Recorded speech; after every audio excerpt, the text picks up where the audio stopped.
आइए students, good morning. हम लोग अपने स्टीरियो आइसोमेरिज्म के टॉपिक जियोमेट्रिकल आइसोमेरिज्म को कंटिन्यू कर रहे थे, जिसमें हमने आपको फर्स्ट लेक्चर जीआई के रिगार्डिंग एलिमेंट्री आइडिया दिया था। उसी एलिमेंट्री आइडिया में हम लोग GI of carbon double bond carbon पढ़ रहे थे। हमने कंडीशंस डिस्कस किया था कि अगर कार्बन डबल बॉन्ड कार्बन हमारा जीआई देगा तो पहली चीज़ उसमें बताए थे कि रोटेशन जो है वो फ्री नहीं होना चाहिए, मतलब रिस्ट्रिक्टेड रोटेशन होना चाहिए।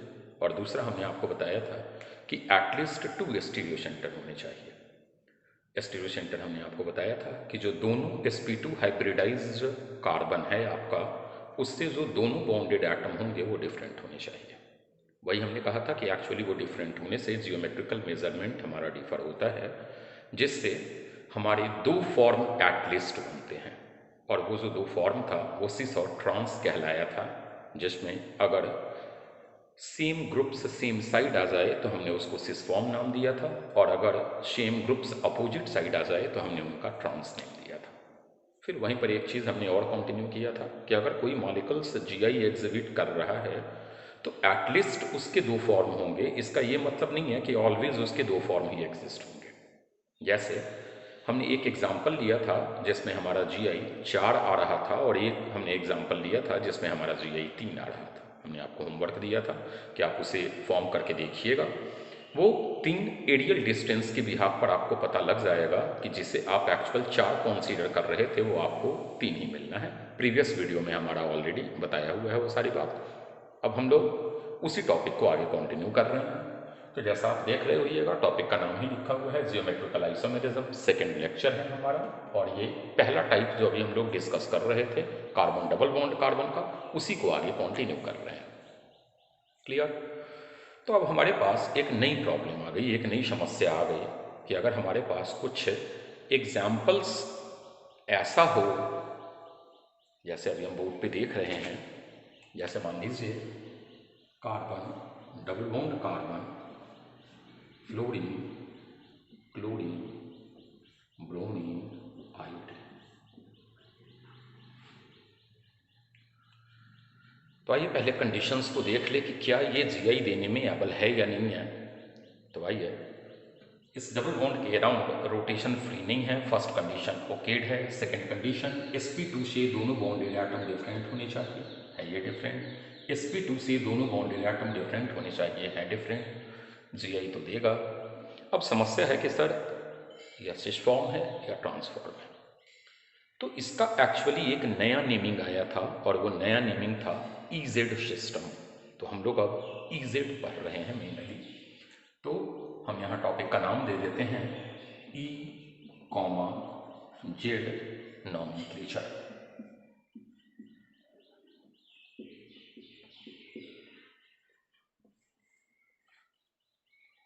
चलिए, फर्स्ट रूल सुनिएगा। फर्स्ट रूल जो बोल रहे हैं उसे सुनेंगे। अगर sp2 हाइब्रिडाइज्ड सेंटर से जो दोनों बॉन्डेड एटम डिफरेंट हैं, अगर वो एटम्स हैं, एटम है, तो कहता है कि आप पहले उनकी एटॉमिक नंबर को देखिए। हम लोग एक्चुअली प्रायोरिटी रूल पढ़ रहे हैं फॉर इज नॉमेनक्लेचर। हम लोग का जो रूल आ रहा है वो रूल फर्स्ट रिगार्डिंग प्रायोरिटी है। हमें एक्चुअली ये पहले बता देना चाहिए था कि हम लोग क्या पढ़ रहे हैं रिगार्डिंग प्रायोरिटी। तो पहला रूल सुनिएगा, अगर sp2 से दोनों बॉन्डेड एटम डिफरेंट हैं, एटम अगर है और वो दोनों डिफरेंट है, तो आप उनके एटॉमिक नंबर को देखिए।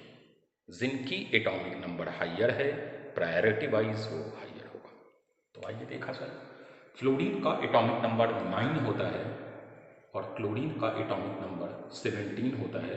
मतलब फ्लोरीन और क्लोरीन में अगर आप देखिए तो क्लोरीन का एटॉमिक नंबर हाइयर है, मतलब यह हाइयर ज़्यादा है, तो उस प्रायोरिटी में ये नंबर 1 पे आएगा और ये नंबर 2 पे आएगा। कैसे हमने प्रायोरिटी डिसाइड किया? अगर एटम है तो आप उनकी एटॉमिक नंबर को देखिए, जिनका एटॉमिक नंबर ज़्यादा है उनकी प्रायोरिटी भी ज़्यादा होगी, हाइयर होगी। अब आ जाइए ब्रोमीन और आयोडीन पे आए तो ग्रुप 17 देखिएगा, फ्लोरीन सबसे ऊपर होता है, फ्लोरीन के बाद क्लोरीन, क्लोरीन के बाद ब्रोमीन, ब्रोमीन के बाद आयोडीन, मतलब सबसे नीचे आयोडीन आता है, उसके नीचे एस्टाटाइन भी आता है। लेकिन हम इन चार में अगर बात करें तो आयोडीन का एटॉमिक नंबर ब्रोमीन के एटॉमिक नंबर से हाइयर है। तो इसका मतलब है कि इस साइड अगर आप प्रायोरिटी डिसाइड कर रहे हो, इंडिविजुअल दोनों साइड का अपना अलग अलग हम प्रायोरिटी डिसाइड कर रहे हैं, तो ये प्रायोरिटी में नंबर 1 पे आ गया, ये प्रायोरिटी में नंबर 2 पे आ गया। अब जरा आप देखिएगा, जो प्रायोरिटी वाइज हाइयर हैं वो सेम साइड हैं, तो यह सिस फॉर्म होगा। यहां सिस को जेड फॉर्म बोला जाता है। हम जो जेड है ना, एक्चुअली हमारा ट्रांसफॉर्म होता है, और जेड जो हमारा होता है वो एक्चुअली सिस फॉर्म होता है। क्लियर है कैसे हमने इसका सिस फॉर्म बनाया? अब बच्चा बोलेगा कि सर इसका ट्रांसफॉर्म कैसे बनाएंगे? तो वैसे ही बिना रोटेशन के आप किसी एक साइड के sp2 को फिक्स रखिए और दूसरी साइड के sp2 के दोनों सिग्मा बॉन्ड को तोड़कर इंटरचेंज कर दीजिए। क्लियर? आइए फॉर्म करके देख लेते हैं। तो कार्बन डबल बॉन्ड कार्बन, बच्चे ने बोला कि सर इसे आप फिक्स रखो। हम बोले चलिए आइए फिक्स रखते हैं। फ्लोरीन क्लोरीन, इसको तोड़कर इंटरचेंज कर दिया, तो आयोडीन ब्रोमीन। अब आइए प्रायोरिटी वाइज आइएगा, तो ये नंबर 1 पे, इधर ये नंबर 1 पे। जरा एरियल डिस्टेंस देखें तो यहाँ जो प्रायोरिटी वाइज सिमिलर था वो अगर L1 डिस्टेंस पे था, तो यहाँ जो प्रायोरिटी वाइज आपका वो L2 डिस्टेंस पे है। L1 is not equal to L2, मतलब ये ट्रांसफॉर्म है, और आपने ट्रांसफॉर्म को ई फॉर्म कहा था, मतलब this one is your E form. कुछ एग्जांपल्स देख लेते हैं। आइए हमारा एक सेकेंड एग्जांपल है, डब्ल्यू बॉन्डेड कार्बन। जीआई पहले चेक करें तो जीआई की कंडीशन को होल्ड कर रहा है, इसके अराउंड रोटेशन फ्री नहीं है, दोनों बॉन्डेड एटम डिफरेंट हैं, दोनों बॉन्डेड एटम डिफरेंट है। प्रायोरिटी डिसाइड करें तो ये प्रायोरिटी में नंबर 1 पे आएगा, क्योंकि फ्लोरीन का एटॉमिक नंबर हाइड्रोजन के एटॉमिक नंबर से हाइयर होता है। यहाँ अगर आ जाइए तो क्लोरीन और ब्रोमीन में ब्रोमीन की प्रायोरिटी हाइयर है, हाइयर प्रायर वाले सेम साइड है, मतलब सिस फॉर्म। अभी आपने कहा है कि जेड को सिस बोलते हैं, मतलब this one is your Z form. अब अगर इसका ई फॉर्म बनाना होता तो आप बोलते कि सर किसी एक को इंटरचेंज कर लीजिए, like carbon double bond carbon. मान लीजिए हमने H और F को फिक्स रखा और हमने ब्रोमीन और क्लोरीन को चेंज कर दिया, हमारा आ गया यह E form. E is your trans form. देख लीजिए प्रायोरिटी वाइज ये हाइयर, प्रायोरिटी वाइज ये हाइयर। दो हाइयर प्रायर ग्रुप्स जो दोनों sp2 से बॉन्डेड हैं वो आपका अपोजिट साइड है, इसलिए ट्रांसफॉर्म हुआ। क्लियर? अब आइए हम लोग कुछ और ज़रा इजेड या सिस ट्रांसफॉर्म फॉर्म कर रहे हैं, देखिएगा। हमने एक डबल बॉन्ड का बड़ा सिस्टम ले लिया है और हमें हर डबल बॉन्ड जो जीआई देने में एबल है उसके अराउंड हमें डिसाइड करना है कि is it cis form, trans form, E form, Z form. तो आइए देखा जाए। तो देखिएगा ये डबल बॉन्ड के अराउंड रोटेशन रिस्ट्रिक्टेड है, पहले तो चेक कर दे कि ये जीआई देने में एबल है या नहीं है। तो हाइड्रोजन, तो अगर आप देखिएगा तो ये आपका पहले मिथाइल था और अब यहाँ हाइड्रोजन है, मतलब दोनों बॉन्डेड एटम डिफरेंट है, तो यहाँ से तो टेंशन फ्री हो गए। यहाँ पर मिथाइल हाइड्रोजन ऊपर, it means hydrogen opposite side transform. फिर आ जाइए, अगर आप यहाँ चेक करोगे तो इस डबल बॉन्ड के अराउंड चौथी वैलेंसी हाइड्रोजन की है, इसकी भी चौथी वैलेंसी हाइड्रोजन की है। जो दो ये बॉन्डेड एटम है और जो दो ये बॉन्डेड एटम है वो आपका डिफरेंट है, तो जीआई देने में एबल है, this one is your cis form. फिर यहाँ आ जाइए तो हाइड्रोजन अपवर्ड, हाइड्रोजन अपवर्ड, ये भी आपका देने में एबल है, मतलब अगेन सिस फॉर्म। यहाँ पर आ जाइए तो हाइड्रोजन नीचे, यहाँ पर आ जाइए तो हाइड्रोजन ऊपर, इट मीन्स ट्रांसफॉर्म। लेकिन बच्चे यहाँ पर बड़ी मेजर गलती कर जाते हैं, तो यहाँ पर जीआई नहीं होगा। क्यों नहीं होगा?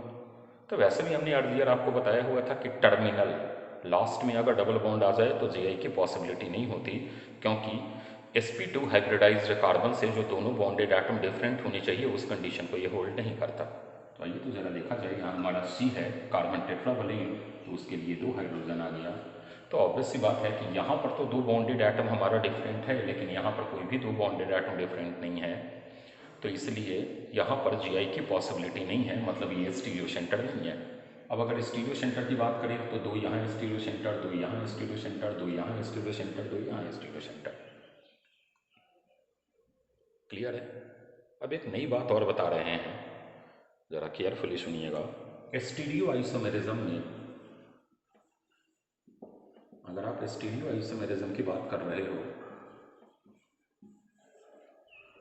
तो ऑलवेज एक चीज दिमाग में रखना, न्यू कॉन्फ़िगरेशन।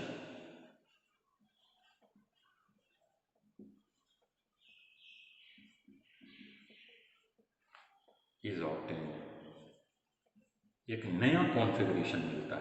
कहाँ?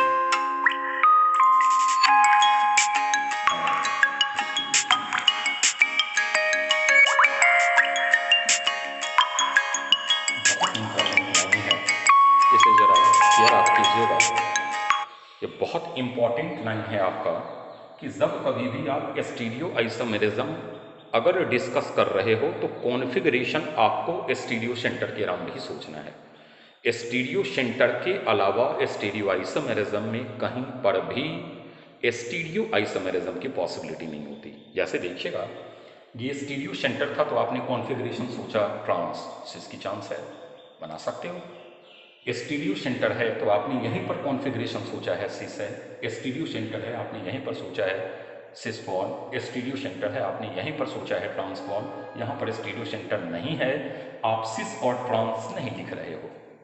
मतलब अगर किसी पर्टिकुलर एल्कीन का सिस ट्रांस नेम है तो मतलब स्टीरियो सेंटर है, या अगर स्टीरियो सेंटर है तो सिस ट्रांस नेम आएगा। क्लियर है? अब सेकेंड रूल पे आ जाइए।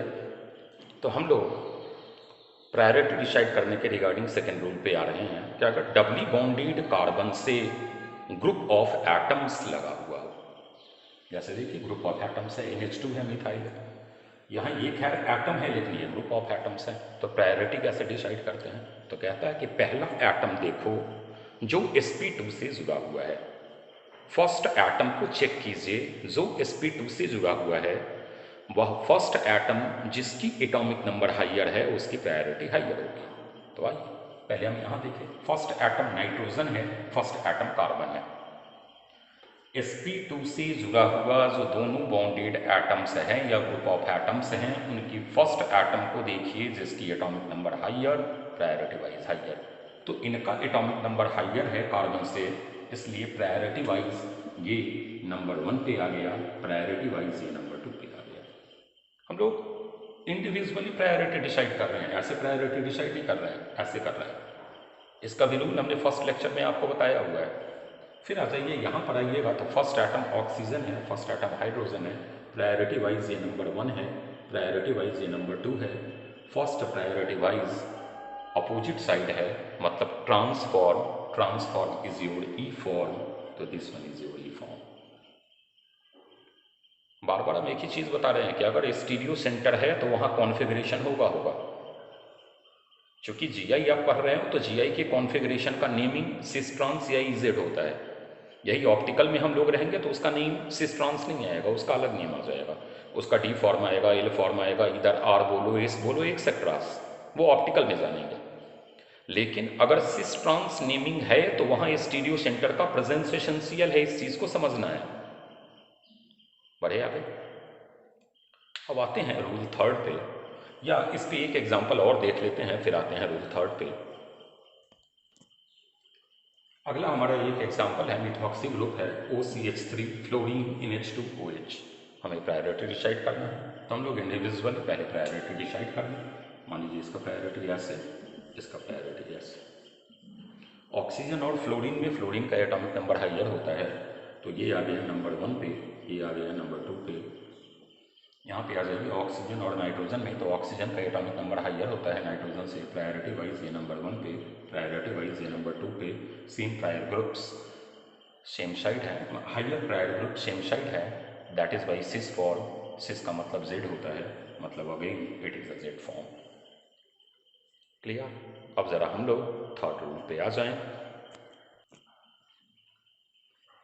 देखिएगा रूल थर्ड, इसे समझने की कोशिश कीजिएगा, जनरली बच्चे इसमें गलती करते हैं। ग्रुप ऑफ एटम्स तो लगा हुआ है लेकिन पहला एटम आइडिया नहीं दे रहा है। पहले एटम का मतलब समझिए, ऑक्सीजन ऑक्सीजन आइडिया नहीं मिल रहा है। पहला एटम आ जाइए कार्बन कार्बन, तो बोलता है अगर फर्स्ट एटम आइडिया नहीं दे तो सेकेंड एटम को चेक करो, अगर सेकेंड एटम आइडिया नहीं दे तो थर्ड एटम को चेक करो। कहीं ना कहीं आपको ये आइडिया मिल जाएगा कि किसकी प्रायोरिटी हाइयर है। आइए जरा समझिए इसे। यहाँ ऑक्सीजन से लगा हुआ सेकेंड एटम हाइड्रोजन है, जबकि यहाँ ऑक्सीजन से लगा हुआ सेकेंड एटम कार्बन है।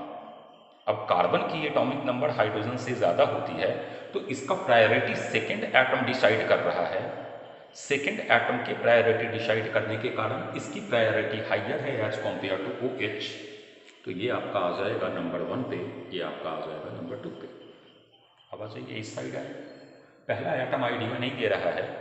मान लीजिए दूसरा एटम हाइड्रोजन, तो यहाँ भी दूसरा एटम हाइड्रोजन, तीसरा एटम हाइड्रोजन, तो यहाँ पर भी तीसरा एटम हाइड्रोजन, इसकी चौथी एटम हाइड्रोजन की होगी। जरा ब्रेक कर दें, बच्चे बोलेंगे कि क्या ये आप दूसरा तीसरा बोल रहे हो सर, तो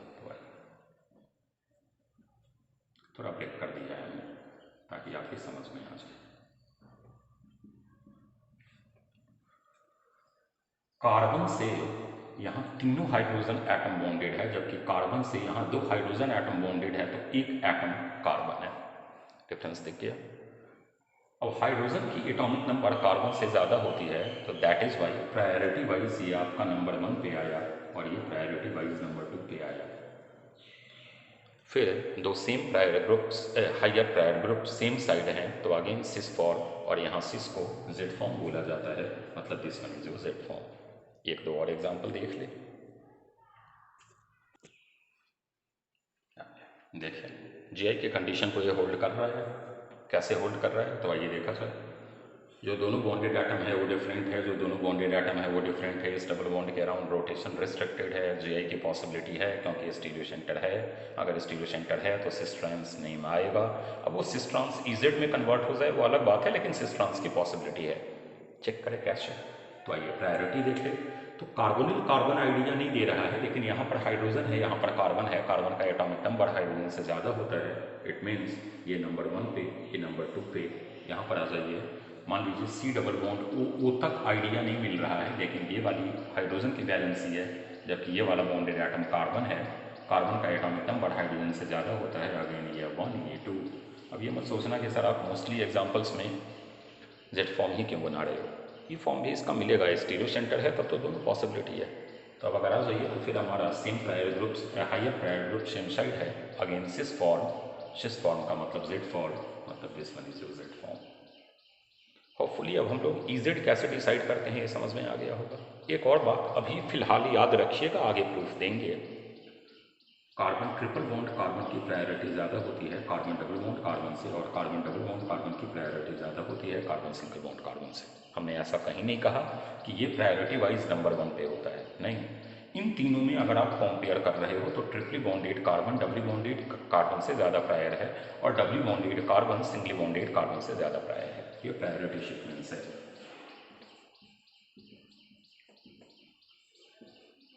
अब इस पर आप इजेड पे अपना नेमिंग कीजिएगा, समझ में आ जाएगा। प्रॉब्लम कुछ करना, कुछ हम प्रॉब्लम आगे अपलोड भी करेंगे, वहाँ पर आप नेम डिसाइड कर लीजिएगा। बढ़े आगे।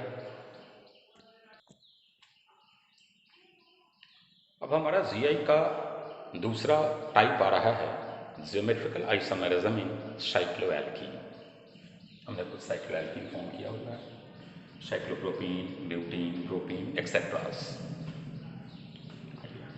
जीआई का क्या मतलब है कि जियोमेट्रिकल मेजरमेंट में चेंजिंग आनी चाहिए। अब अगर इस डबल बॉन्ड के अराउंड आप आ जाइए, इस डबल बॉन्ड के अराउंड, तो जियोमेट्रिकल मेजरमेंट आप चेंज नहीं कर सकते हो। बच्चे ने बोला क्यों सर, तो आ जाइए, ये मिथाइल मान लीजिए चौथी वैलेंसी हाइड्रोजन की है, ये चौथी वैलेंसी हाइड्रोजन की है, ये अभी दोनों मान लीजिए सेम साइड है। ऐसा पॉसिबिलिटी नहीं है रिंग में कि आप इस हाइड्रोजन को ऊपर ले जाओ, क्योंकि तब रिंग बनेगा ही नहीं। अगर मान लीजिए आप रिंग बना भी लेते हो तो ये स्ट्रेन बहुत ज़्यादा आ जाएगा। तो एक बात याद रखिएगा, up to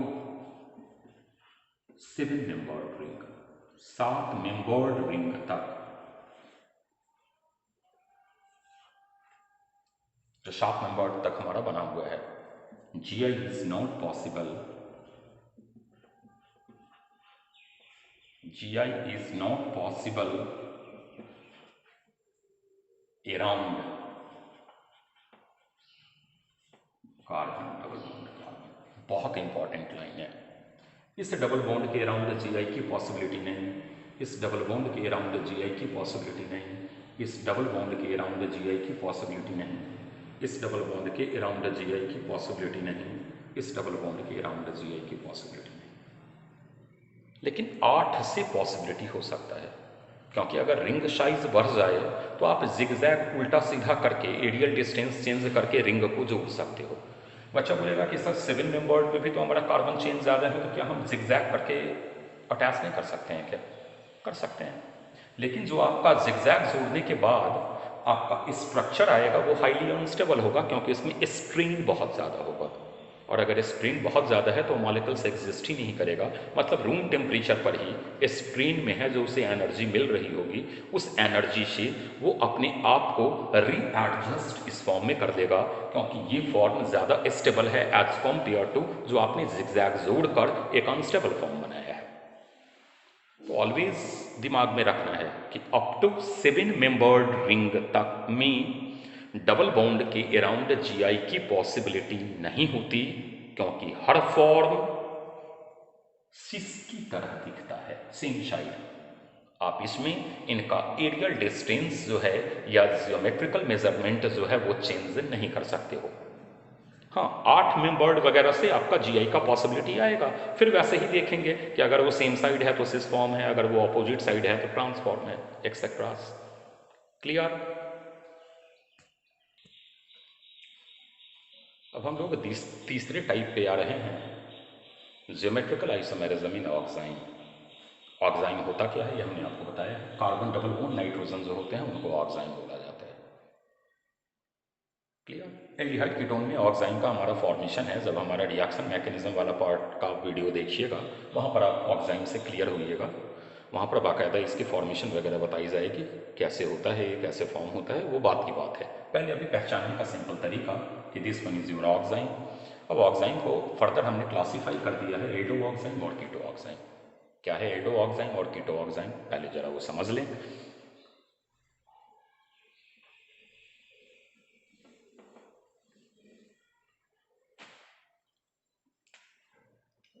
carbon double bond nitrogen, अगर एक R एक H या यह भी H हो और ये OH और ये लोन पेयर हो तो ये एल्डो ऑक्साइन।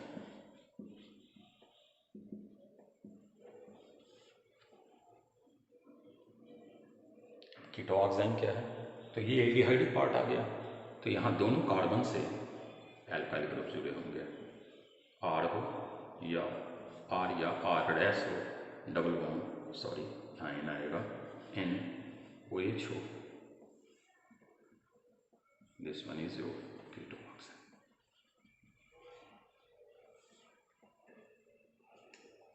क्या है एल्डो ऑक्साइन, क्या है कीटो ऑक्साइन, फैमिलियर हो गए होइएगा। तो अब आइए जरा हम लोग इसमें GI की पॉसिबिलिटी देखें। तो पहले हम लोग एल्डो ऑक्साइन को क्लियर कर रहे हैं।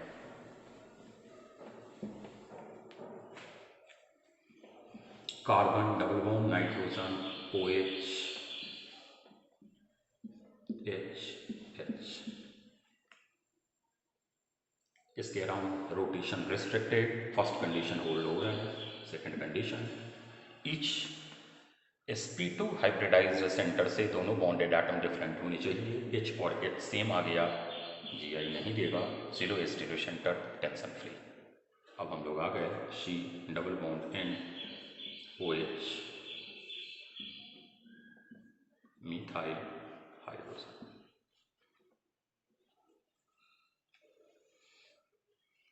अब आपको लगा कि GI की पॉसिबिलिटी है, methyl hydrogen different, OH lone pair different, मतलब डिसाइड हम लोग कर सकते हैं कि इसमें GI आएगा। कैसे GI होगा, तो आइए चेक करते हैं।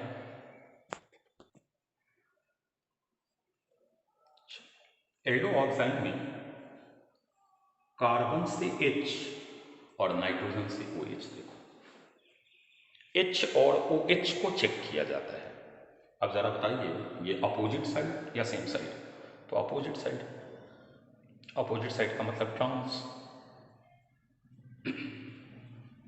अब एक ही चीज याद रखना है कि ऑक्साइन में जो हम लोग नेम यूज करते हैं वो सिन और एंटी यूज करते हैं। एंटी का मतलब अपोजिट साइड, सिन का मतलब सेम साइड। अब जरा बताइए ये ट्रांस फॉर्म है, तो अब इसको ट्रांस बोले या एंटी फॉर्म बोले, तो एंटी फॉर्म।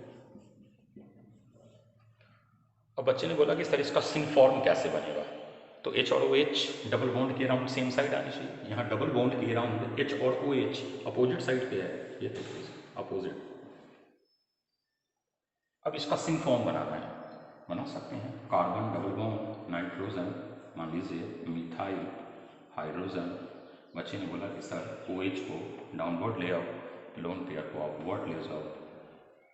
देखिएगा ये आपका सेम साइड आ गया, रेडियल डिस्टेंस चेंज हो रहा है, तो अगर ये सेम साइड आ गया तो this one is your syn form.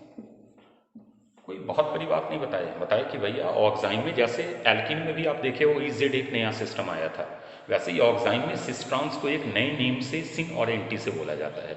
Anti opposite, याद रहेगा, सिन सेम साइड। तो अगर H और OH डबल बॉन्ड के अराउंड सेम साइड आ जाए तो वो सिन फॉर्म है, और अगर वो अपोजिट साइड चले जाए तो वो एंटी फॉर्म है। जैसे इसको बोलोगे एंटी एल्डो ऑक्साइन है, इसको बोलोगे सिन एल्डो ऑक्साइन है। क्लियर, आप कीटोन में आ जाए,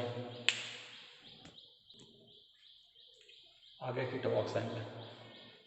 ये देखिए कीटो ऑक्साइन का एग्जाम्पल है आपके पास। पहला GI देखना है, तो कार्बन डबल बॉन्ड नाइट्रोजन के अराउंड GI की पॉसिबिलिटी नहीं है।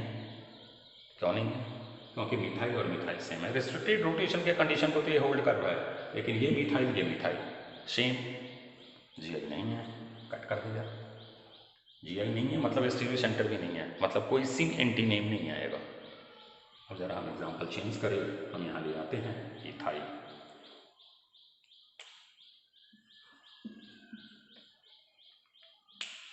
अब तो GI की पॉसिबिलिटी है, तो आइए समझिएगा।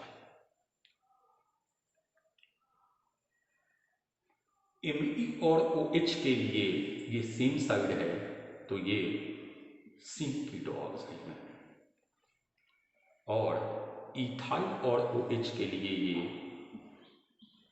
एंटी कीटो ऑक्साइन है। बातें समझ में नहीं आई, मतलब यहाँ किसी के रेस्पेक्ट में बोलते हैं।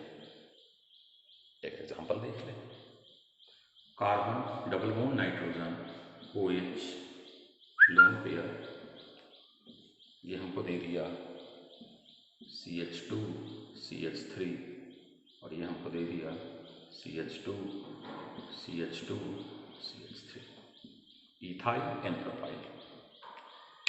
ठीक है, इसके रेस्पेक्ट में ये सिन कीटो ऑक्साइन है।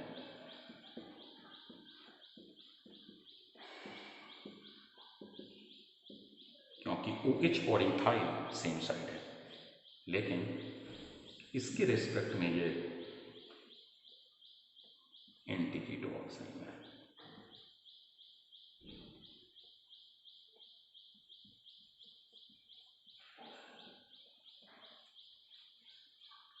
अब एग्जाम में हम लोग कीटो ऑक्साइन के नेम से पकड़ते हैं कि उसका स्ट्रक्चर क्या होगा। जैसे आइए एक नेम देते हैं, स्ट्रक्चर कैसे फॉर्म होगा समझे जरा उसे। आइए हमने दो एग्जांपल लिया है, मिथाइल इथाइल कीटो ऑक्साइन और इथाइल मिथाइल कीटो ऑक्साइन। पहले तो बच्चे जिनको बेसिक नॉमेनक्लेचर का आइडिया हो बोलेंगे कि सर ये नेम, ये वाला नेम ही रॉन्ग है। हम बोले कैसे भाई, कैसे पता लग गया कि ये नेम रॉन्ग है? तो सर सब्स्टिट्यूएंट्स के नेम अल्फ़ाबेटिकल आते हैं, तो अल्फ़ाबेटिकल में तो आ जाओ तो ये पहले आएगा, एम बाद में जाएगा, तो ये नेम करेक्ट है, ये तो नेम ही रॉन्ग है। ऐसा यहाँ नहीं चलता भाई, वो वाली कॉन्सेप्ट यहाँ भूल जाइए। इसकी स्ट्रक्चर बना रहे हैं, तो आइए। कार्बन डबल बॉन्ड N, पहले आप OH और लोन पेयर ले लो। अब पहला नाम देखो, मिथाइल। इट मीन्स मिथाइल के रेस्पेक्ट में ये सिंक फॉर्म है।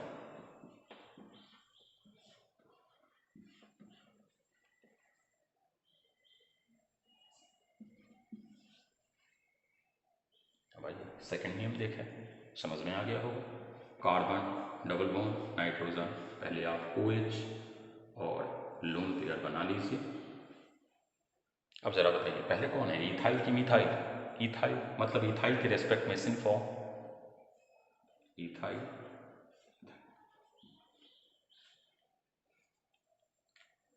क्लियर? अब जो हम लोग का अगला वीडियो आएगा, उस अगले वीडियो में हम लोग साइक्लोएल्कीन के जीआई को देखेंगे, बहुत इंपॉर्टेंट वो भी टॉपिक है। फिर हम लोग कुछ प्रॉब्लम देखेंगे, फिर हमारा एक जीआई का कंप्लीट लेक्चर हो जाएगा। क्लियर? Okay, thank you.